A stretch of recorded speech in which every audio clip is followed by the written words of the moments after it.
The Menu is a psychological horror satire that tells the story of a group of people from different classes gathered at a small island in order to dine at a super high-end restaurant run by a world-famous chef. All these people are there for various reasons, nothing sinister, obviously. They are there to eat, but some are there because they love food, some are there because it suits their lifestyle, some are there to spend money and blow off some steam from work, some are there to evaluate the food, and one of them, the lead, a prostitute, is being invited to the island by her customer. Once they have entered the dining session, disturbing things start to happen and it gets gradually more intense and scary to a point where all the customers are trying to get out of the island. The first thing I want to point out is the movie is at just the right length, around 100 minutes, not too long, not too short. You can get exactly what you want and more without a single dull moment that makes you want to stop or take a break.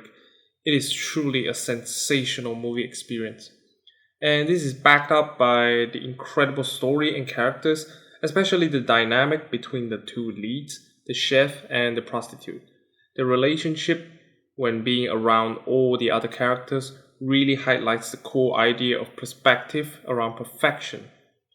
The other characters, aside from highlighting their relationship between the leads, are given a decent amount of build and personality, which also give the actors a lot of room to showcase their ability to play these characters to perfection. The actors are all wonderful in the movie and perfectly portraying the characters to the fullest despite having lesser screen time for some character. Anyataylorjoy is still amazing as always, but the standout has to be Ralph Fiennes. He is intimidating in the movie while simultaneously showing the tiresomeness towards his customers, the controlled rage and hopelessness towards the situation, which drives him to take such extreme measures to end his own misery, is all shown on his face and movements. He makes me believe that someone in his situation can do something like that just to get rid of the torment he is feeling. The movie is also structured very well and interesting. After the introduction, the story progresses by dividing into segments based on the courses of the meal, each course telling each section of the story, from the first dish to the last. This keeps each segment fresh and easier to digest the complex relationship. Spoiler warning if you haven't seen the movie, this part will contain major spoilers, so watch it before you see this part of the video or just jump to the next section. Timestamp is down at the description.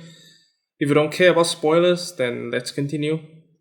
One major issue I have with the movie is the ending. Not the ending itself, is how the customers besides the lead react to the death. The movie up to that point, all the customers are trying to live and save their lives. Some are even willing to ditch their partners just to get out of the island. But after seeing the lead successfully escape, the other customers just magically sees themselves as some sort of villain who doesn't deserve to live and willingly embracing the chef as some sort of god before being killed by him. I know the movie is trying to portray them as the customers who don't really care about the product, which enrages the chef for a long time and ultimately leads to his action. But I think the sudden change can be fleshed out a little bit more than just away from the old lady signifying their understanding of the wrongs that they have done.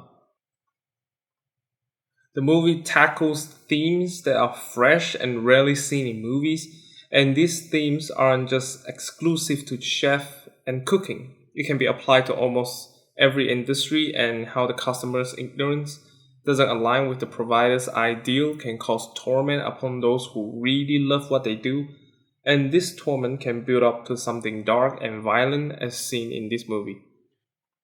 Overall, the movie is fresh, well-paced, and perfectly apt with very deep themes that are packaged with some surprisingly well-timed jokes. If you haven't watched it, give it a try. It is available on digital platforms now. You will not be disappointed. Move along.